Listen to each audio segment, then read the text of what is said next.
Boom, we are live, ladies and gentlemen, boys and girls. Welcome to the Life as a Chad YouTube channel. And I thank all of you for being here, wherever you may be, and of course, however you may be listening. The topic of the video today is going to be the stepping down of quite a big figure. That is, of course, Prime Minister Boris Johnson. Almost forgot his name there. And just kind of chatting about it a bit. Over the last 2 years, well, let's go all the way back. Okay, let's go all the way back.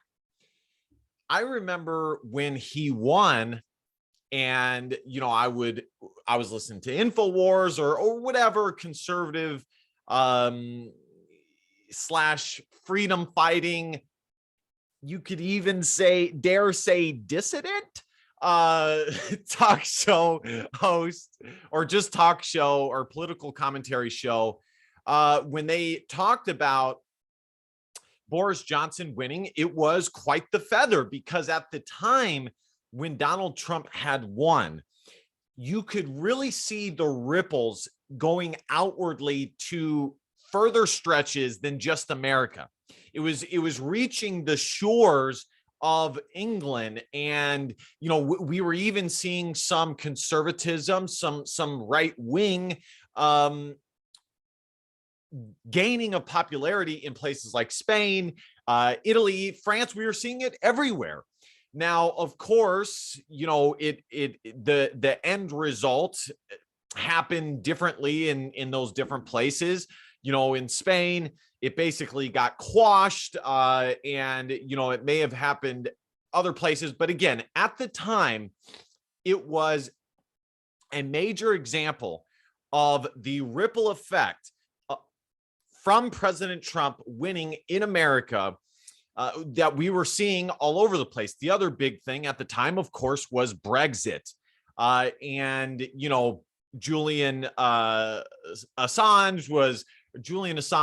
Nigel Farage, I think that's Nigel Farage was a big deal. And Brexit happened. England voted for Brexit to leave the European Union, which I think is phenomenal. England finally wanted to stand on their own 2 feet, which I thought was incredible. I really, really did. And I was all the way behind that. When Boris Johnson won, I distinctly remember watching a video.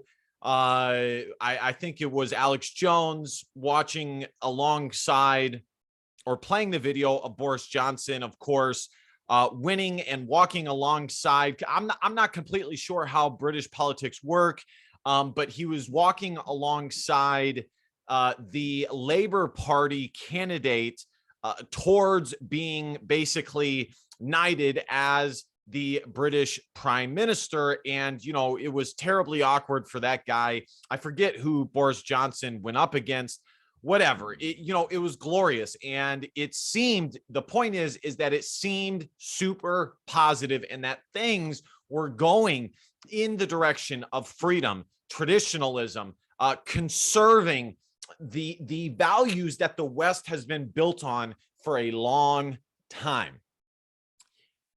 Fast forward, and you have coup that is brought about, and I distinctly remember thinking, when I would watch Boris Johnson basically shit the bed over there in England, you would just see example after example after example of him not being a prime minister in the conservative sense. He was basically a liberal. As soon as he became prime minister, he basically became a liberal. And more to the point, actually, it's not even necessarily that he became a liberal. He was probably always a liberal. But this is the main problem in Western politics, is he became establishment. And at the end of the day, and Pat Buchanan talked about this all the time, and this is why he had a huge problem with the 2-party system. At the end of the day, they are 2 wings of the same bird. The establishment is the establishment. Democrat, conservative, Labor Party, or Tory. It does not matter. The establishment is the establishment. And that is why Donald Trump was so fascinating, because he was not establishment. He was the outsider. And I think some people looked at Boris Johnson in that same vein as well. And of course, that ended up not happening at all. The English establishment totally took Boris Johnson over.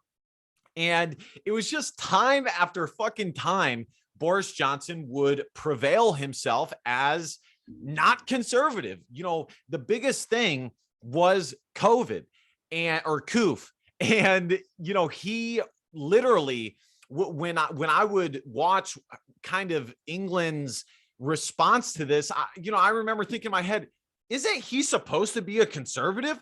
What is he doing? What is he doing? Isn't he supposed to be a conservative? Why is England more shut down than New York or California? And of course, again, he was riddled with controversy.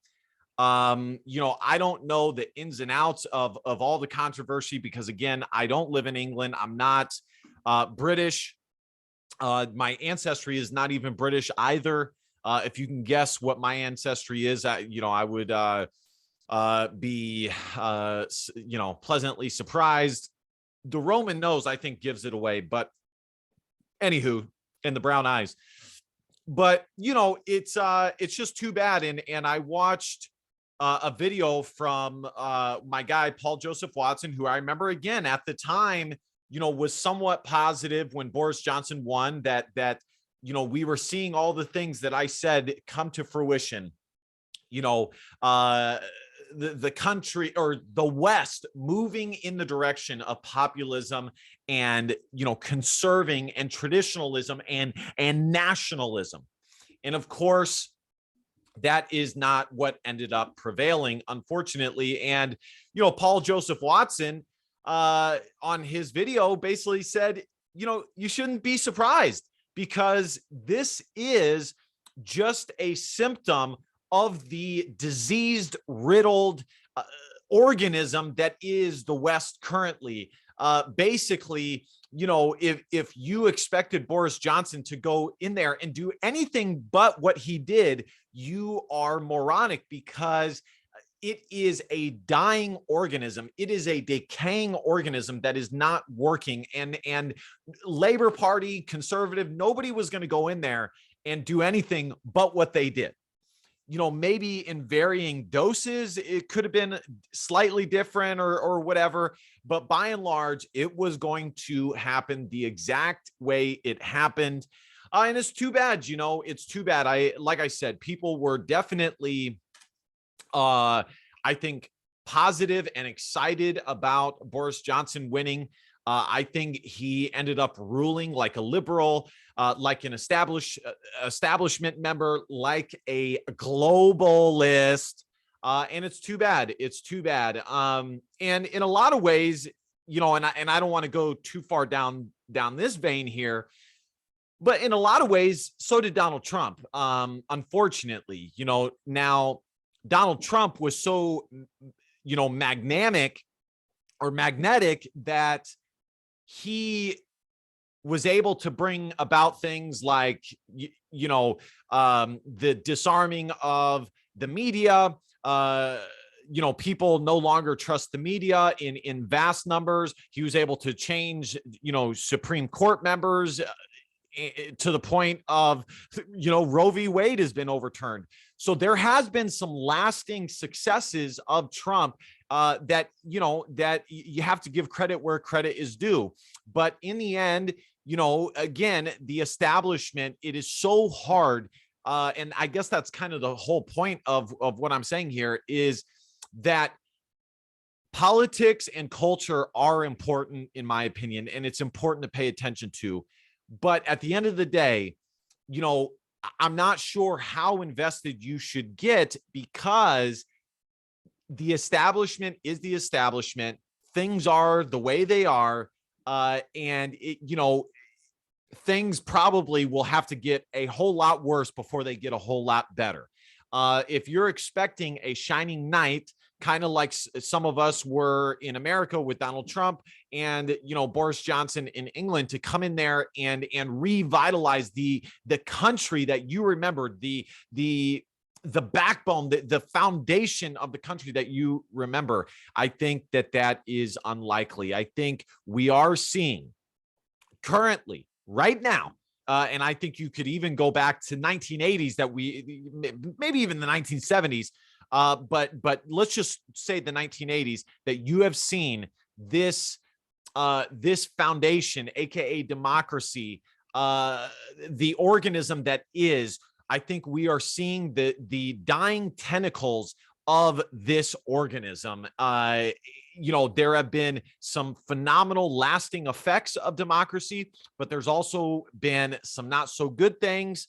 You know, some things here or there are different when it comes to England and America, but by and large, with the West, I think you are seeing, as Pat Buchanan said, the slow death of the West. You know, he would say America, but of the West. All right, guys, thank you guys so much for listening. Let me know what you guys think of good old Boris Johnson,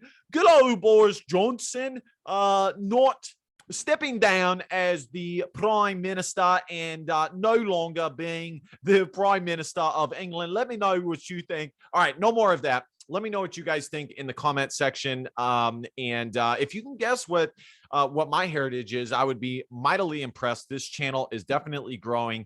You know, I really am learning how to put all this together. You know, it's not as hard as some people say it is, but it's also not as easy as some people think it is. So anyways, I hope you guys consider giving me a subscribe. Subscribing definitely makes you feel real good. At the very least, like, comment, share, support your boy. Comment in the comment section below. And last but not least, DBAP, don't be a pussy willow and facts or feelings, because your feelings just don't matter. See you guys next time. Bye-bye.